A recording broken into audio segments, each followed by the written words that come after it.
हरे कृष्णा, राधे राधे भक्तों, आप सभी का स्वागत है आपके अपने चैनल पर संदीप भक्ति ज्ञान गंगा में। आज की इस वीडियो में मैं आपके साथ शेयर करने वाली हूं अपरा एकादशी की बहुत ही सिंपल साधारण सी पूजा विधि। भक्तों, अपरा एकादशी ज्येष्ठ मास की कृष्ण पक्ष की एकादशी को कहते हैं। अपरा एकादशी पर भगवान विष्णु के साथ में माँ लक्ष्मी की भी विशेष रूप से पूजा की जाती है। और देखिए भक्तों, अपरा एकादशी का व्रत कब रखा जाएगा और इस दिन भगवान विष्णु की पूजा कैसे करेंगे और क्या दान करना है, व्रत में क्या चीज़ खानी है, वो संपूर्ण जानकारी आपको इस वीडियो में मिलेगी। वीडियो को आप पूरा देखिएगा। तो देखिए, हमने यहाँ पर एक चौकी लगाई है, चौकी के ऊपर पीला वस्त्र बिछाया है, साथ में तुलसी मैया को भी हमने विराजमान कर लिया है। तो देखिए भक्तों, ये पूजा आप अपने घर के मंदिर में भी कर सकते हैं, अलग से चौकी लगा करके भी इस पूजन को कर सकते हैं। अगर मंदिर में करेंगे तो मंदिर को एक दिन पहले ही डीप क्लीनिंग कर लीजिएगा। और देखिए, लक्ष्मी नारायण की जो है प्रतिमा, तस्वीर जो भी आपके पास हो वो आपने स्थापित करनी है। और एक थाली में हमने यहाँ स्वास्तिक बना लिया है चंदन से, आप रोली से भी बना सकते हैं। यदि आपने लड्डू गोपाल की सेवा ली हुई है तो आप लड्डू गोपाल जी को जल, गंगा जल मिश्रित जल से, तिल से जो है स्नान कराना है।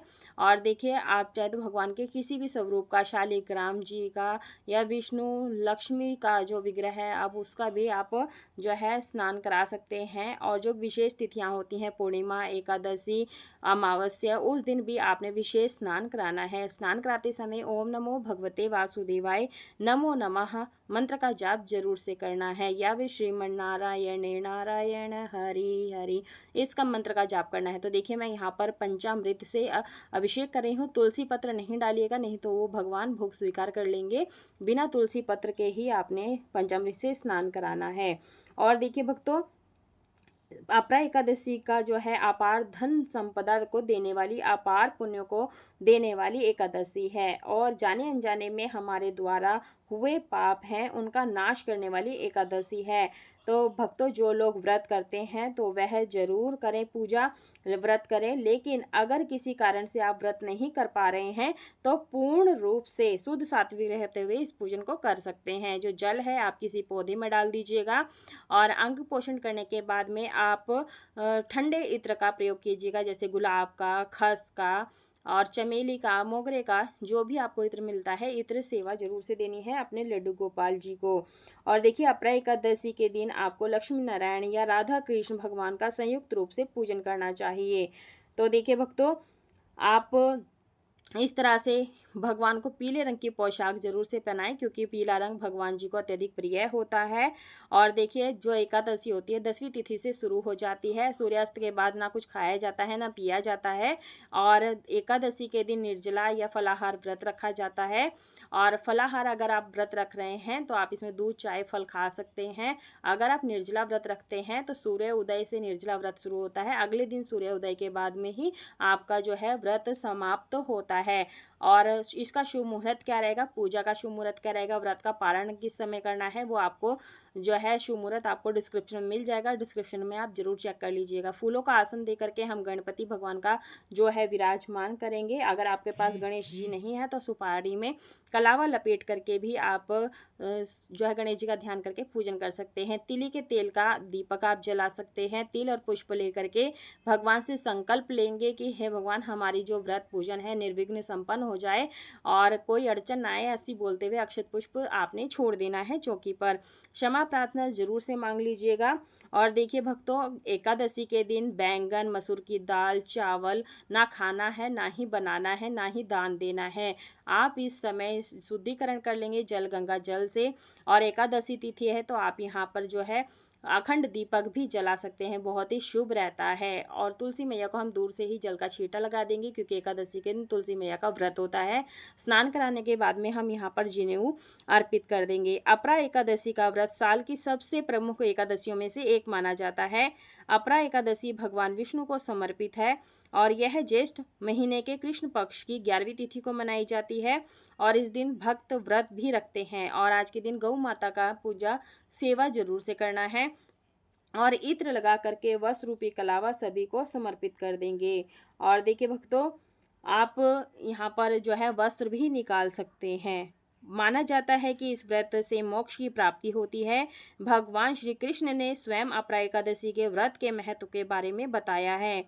ब्रह्मांड पुराण के अनुसार अपरा एकादशी को मोक्ष का द्वार माना गया है। हम यहाँ पर माता महालक्ष्मी जी को चुनरी समर्पित कर देंगे। और देखिए भक्तों, एकादशी के व्रत वाले दिन आपने सुबह सुबह सूर्योदय होने के बाद में सूर्यदेव को स्नान आदि कार्यों से निवृत्त होने के बाद में अर्घ्य देना है। उसके बाद में इस पूजन को करना है। यदि आप किसी कारणवश से सुबह पूजन नहीं कर पाते हैं तो शाम के समय प्रदोष काल में भी इस पूजन को कर सकते हैं। पूजन करने का मुहूर्त क्या रहेगा वो आपको डिस्क्रिप्शन में मिल जाएगा, जरूर देख लीजिएगा।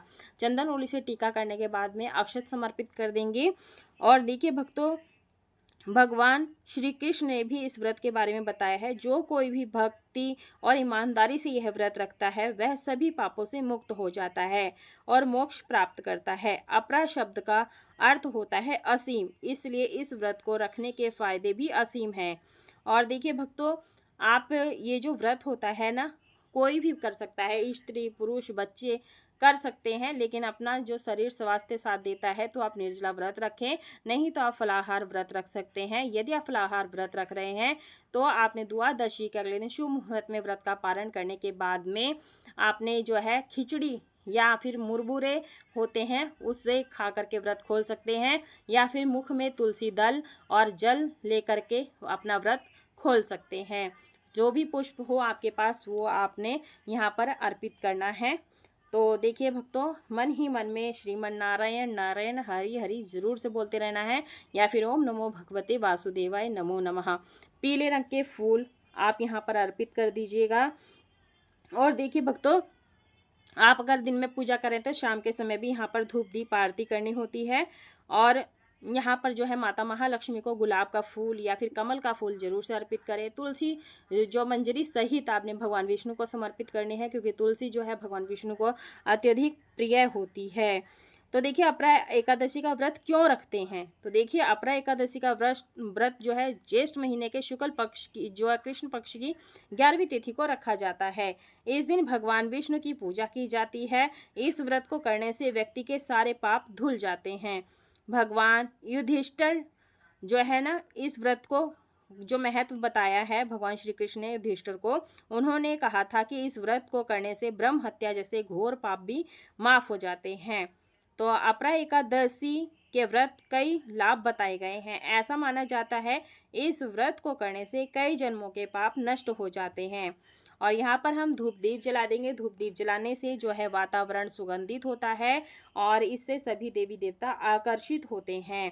और यहाँ पर आप रंगोली भी बना सकते हैं। तुलसी माता के पास दीपदान आपने जरूर से करना है, दिन में भी करना है और शाम के समय भी प्रदोष काल में दीपदान जरूर से करना है। तो मेरे पास गमला था तो मैं गमला चौकी के पास ही ले आई हूँ। अगर आपका गमला तुलसी पौधा बाहर लगा है तो बाहर भी आप दीपदान कर सकते हैं। और यह भी कहा जाता है कि इस व्रत को करने से धन और समृद्धि की भी प्राप्ति होती है। और देखिए, एकादशी के दिन आपने तामसिक चीज़ों का सेवन नहीं करना है, जैसे प्याज लहसुन मांस मदिरा का सेवन बिल्कुल नहीं करना है। घर में जो है लड़ाई झगड़ा नहीं करना है, पर निंदा चुगली बिल्कुल भी नहीं करना है। आपको ब्रह्मचर्य का पालन जरूर से करना है। और सुहागिन महिलाएं कोशिश करें कि एकादशी के दिन बाल नहीं धोने हैं। आप एक दिन पहले ही बाल धुल के शुद्ध हो जाएं। और इसके बाद में भगवान विष्णु जी को पंचामृत और केले का भोग लगा देंगे। और कोई भी पानी वाला फल हो, खरबूजा ककड़ी खीरा, इस चीज़ का आप भोग लगा सकते हैं।